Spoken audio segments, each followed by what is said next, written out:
첫 번째 가보죠. 자, 차에 붙은 불이 주택으로 옵니다.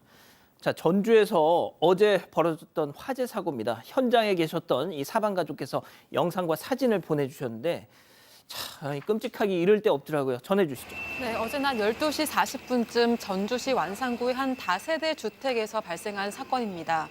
30대 여성이 주차장에 세워진 자신의 차에 불을 피운 뒤에 연기가 커지자 그대로 밖으로 빠져나갔는데요. 그런데 불은 옆 차에도 옮겨 붙었고 건물 전체로 번졌습니다. 화재로 건물 2층에 거주하던 40대 여성이 옷에 불이 붙은 채로 탈출해서 주민들이 소화기로 불을 껐지만 전신 화상을 입고 이 헬기로 대전의 화상 전문 병원으로 이송됐습니다. 그런데 오늘 끝내 숨졌다는 소식이 전해졌는데요. 주민 3명도 연기를 흡입해서 병원에 이송됐습니다. 제보자는 근처에 근무해서 자주 지나가는 곳인데 연기가 크게 나니까 가서 보니까 한 여성이 쓰러져 있었다면서 형체를 알아볼 수 없을 정도였다고 당시에 충격적인 상황을 전했습니다. 불은 약 40분 만에 꺼졌지만 차량 8대가 탔고요. 건물 중 일부가 그을리는 등 소방 추산으로 1억 1,060만 원의 재산 피해가 발생했습니다. 저 역시 이 사망하신 분의 모습을 봤는데요. 자, 극단적인 선택을 하려고 불을 피운 사람은 아 뜨거 하고 도망치고 그 사람이 피운 불로 애먼 주민분이 돌아가셨습니다. 이게 도대체 뭡니까 이게? 예. 네, 이게 참 대단히 안타까운 일이고 또한 피해자가 발생했기 때문에 더더욱 마음이 무거운데요. 이 불은 굉장히 위험합니다. 그렇기 때문에 우리 법도 이렇게 불을 지른 경우에 굉장히 엄하게 처벌을 하고요. 그리고 또 이제 방화냐 실화냐, 즉 일부러 불을 놓은 것이냐 아니면 실수로 불이 번진 것이냐 등등도 엄격히 따져봐야 법적인 처벌이 판단되겠습니다만 중요한 것은 이런 경우에 나중에 설령 징역형을 받는다 하더라도 사회로 복귀할 텐데 그 후에 같은 일을 할 가능성이 높다는 겁니다. 그런 부분들이 이런 방화 또는 실화 관련된 불과 관련된 범죄의 중요성이고 특수성이기 때문에 여기에 대해서 충분히 대응을 해야 되는 사회적인 과제가 있는 것 같습니다. 좋습니다. 자, 다음 이어가죠. 배달 늦었다고 홀딱입니다. 자, 새벽 시간 배달을 갔다가 겪은 충격적인 상황 제보 영상 만나보시죠.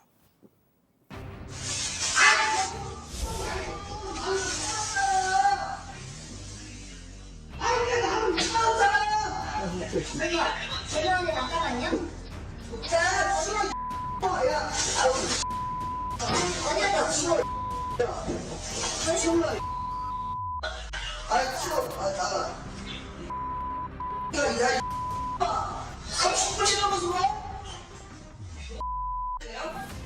얼마나 맛집이었으면 조금 늦었다고 저렇게 버선발도 모자라 알몸으로 뛰쳐나와 광란을 벌이는 겁니까? 네, 지난 26일 새벽 청주의 한 호텔에서 일어난 사건인데요. 제보자가 이곳으로 배달을 가면서 일어난 사건입니다. 당시 손님은 배달 방식 중에 이 한 집 배달이 아니라 여러 곳을 들렸다가 가지고 오는 알뜰 배달로 주문을 했다고 하는데요. 제보자는 주류가 든 배달 봉지를 식당에서 받고 한 15분에서 20분 정도 걸려서 호텔로 배달을 갔습니다. 그런데 문에서 화난 남성 목소리로 배달 못 받았잖아 이런 소리가 들렸다고 하는데요. 제보자에 따르면 이 가게에 전화를 걸어서 배달이 늦는다고 좀 항의를 하는 것 같았다고 전했습니다. 주류 배달은 직접 대면으로 가져다 줘야 되기 때문에 제보자가 문을 두드렸고 처음에 여성이 나와서 문을 열고 봉지를 받아 들었는데 곧바로 남성이 알몸 상태로 복도에 나와서 욕설을 하기 시작을 했습니다. 또 제보자가 들고 있던 배달 봉지를 바닥에 내팽겨치면서요. 갖다 치워라 30분 넘어서 왔다면서 욕설과 함께 난동을 피우기 시작을 했고요. 제보자는 시비가 붙거나 폭행 사건이 벌어질까 봐 남은 배달 봉지 2개를 놓고 현장을 떠났는데 10분 뒤에 배달 취소 처리가 됐다고 전했습니다. 박 변호사님. 네. 에이. 모멸감이 듭니다. 모욕감도 들고요. 상당히 충격적이죠. 알몸으로 나온 모습. 아마 자신에 대한 어떤 기본적인 어떤 인간적 예우가 없었다고 보는 게 맞는 것 같고요. 또 만취했거나 술에 취했을 가능성이 높아 보이죠. 어쨌든 간에 이 부분 경찰에 신고를 했는데 뭔가 접촉은 없었습니다. 또 거기다가 음란 행위를 했다고 하기도 좀 어렵고 이래서 처벌은 어렵다라는 얘기를 좀 들었다고 합니다. 다만 지금 라이더 이분 거의 지금 충격에 빠져가지고 하루에 한두 시간 정도 일만 하고 돌아오는 그 정도라 하고 상당히 힘들다고 합니다. 예. 아유, 벼랑간 저렇게 봉변을 당하셨으니 말이죠. 자, 다음 이어가죠. 마대자루만 왕창입니다. 자, 자, 오늘도 중국계 이커머스 이용하셨다가 봉변을 당하셨다는 제보 만나보시죠. 자, 슬슬슬 집 앞으로 들어오는 택배 트럭. 자, 배달원이 차에서 물건을 꺼내서 물타리 안으로 툭 묵직하고 빵빵한 저 마대자루. 와우, 예. 대체 뭘 주문하셨을까? 자, 열어봤더니 마대자루만 가득. 아하, 택배 회사 운송장들이 여기저기 덕지덕지 붙어 있는데 도대체 이걸 왜 시킨 걸까요?가 아니죠. 원래 주문했던 건 지금 보시는 이 물건들이었다고요. 아, 네. 진짜 해도 너무하는 거 아닙니까 이거? 그러니까요. 뭐 장난감이 들어있은 적도 있었고 뭐 프린트 한 장이 달랑 들어있었던 적도 있었는데 이제 심지어는 마대자루만 가득 들어있습니다. 그런데 제보자께서 신청하셨던 주문했던 물건은 정원용품, 태양광 등 잔디깎기 총 자그마치 63만 원어치의 34개 상품을 주문하셨대요. 그런데다가 해외 배송이었기 때문에 통관 확인 문자도 받으셨다고 합니다.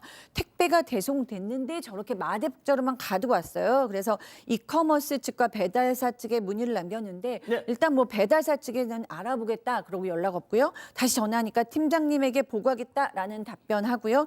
그 후에도 연락이 없다가 해줄 수 없는 게 없다라고 답변만 남겼다고 합니다. 이커머스 쪽에서도 2주가 지난 후에 물건은 정상적으로 배송된 것을 확인했다라는 답변만 했다고 합니다. 60만 원어치에 대한 물품에 대해서 아무런 책임도 누구도 지지 않고 있는 상황입니다. 아니, 둘 다 자기 책임이 아니면 이거 내 책임이구나. 그렇네, 박 변호사님. 그러니까요. 제보자 책임으로 지금 몰아가는 모양새인데 택배사 이름이 붙어 있는 마대자루가 나왔는데 이 책임이 왜 없다고 하는지 모르겠다라고 얘기를 하고 있고. 60만 원 어디 갔어? 그게 사실은 중간에 좀 책임을 좀 져야 될 것 같거든요. 어쨌든 간에 본인들이 다 확인했다 그러면 근데 확인했는데 없다고 그러면 제보자 책임은 아니 받은 사람이 책임이 있겠습니까?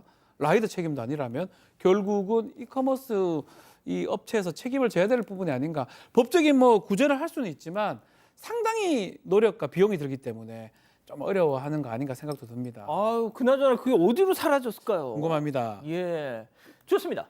제 마지막 사연 가보죠. 예비 시어머니의 알코올 의존증입니다. 자, 집단지성의 판단을 받아보고 싶으시다면서 제보해 주신 사연 함께 들어보시죠. 안녕하세요. 3년 넘게 만난 남자친구와 결혼을 앞둔 30대 여자입니다. 그런데 예비 시어머님 때문에 고민이 많은데요. 평소 술을 너무 좋아하시는데 일찍 남편을 여의시고 10년이 넘게 매일 드셨다고 합니다. 그것도 소주만 드시는데요. 심지어 아침, 점심도 안 드시고 저녁에 과일 몇 조각, 김치 몇 조각 정도를 안주 삼아서 2병씩 드세요. 게다가 혼술을 하시니까 친구도 안 만나고 바깥 생활도 거의 안 하십니다. 무엇보다 가장 심한 건 어머님의 건강 문제인데요. 3년 전에 지방간이 심하다고 소견을 받으셨는데도 하루도 빠짐없이 술을 드시고 있습니다. 어머님의 아버지께서도 오랜 시간 동안 술을 드시면서 암으로 돌아가셔서 예비 신랑의 걱정이 무척 큰데요.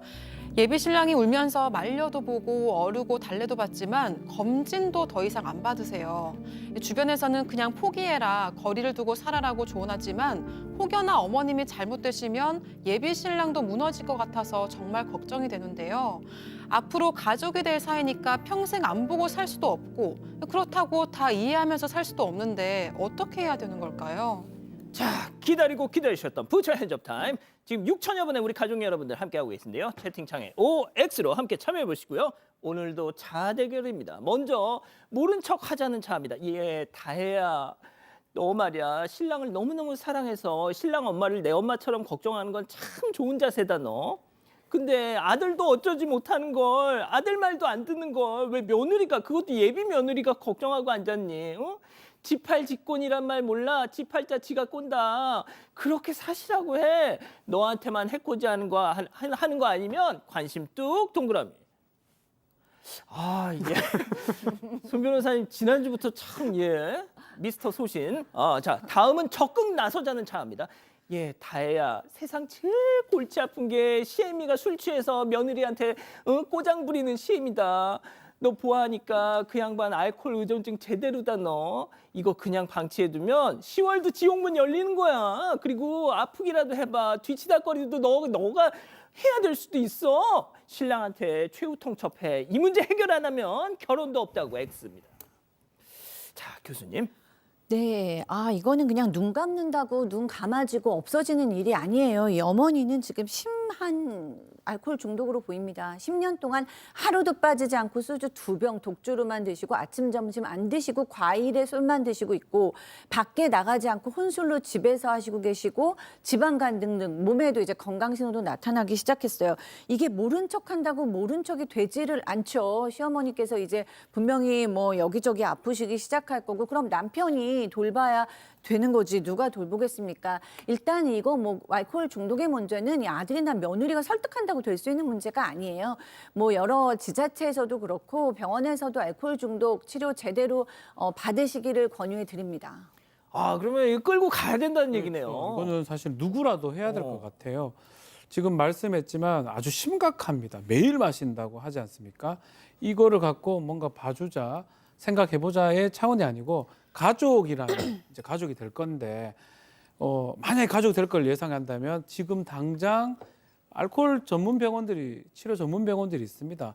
거기 지금 안 데리고 가면 큰일 납니다. 이게 건강의 문제가 아니에요. 정신적 건강이 더 문제가 될 겁니다. 그런 것 때문에 상당히 가족들을 괴롭힐 수 있고 이래서 이 사람의 이 시어머니 건강을 위해서 빨리 조치를 취해야 됩니다. 백다희 아나운서 이런 경우가 말이죠. 그러면 결혼 자체를 좀 고민해봐야 되는 거 아니에요? 저는 사실 그래서 결혼이 고민이라고 하면 저는 헤어지라고 했을 것 같은데 결혼을 이제 결정했다고 하셨으니까 진짜 결혼 생각 있으시면 이제 예비 신랑분이랑 정말 최선을 다해서 도와드려야 된다고 생각을 하는데요. 대신에 이제 두 사람의 가정을 지키는 한에서 너무 무리하지 않고 적당히 최선을 다하시면 좋겠습니다. 그렇군요, 손 변호사님. 네, 사연 보내주신 분께서 굉장히 착한 것 같습니다.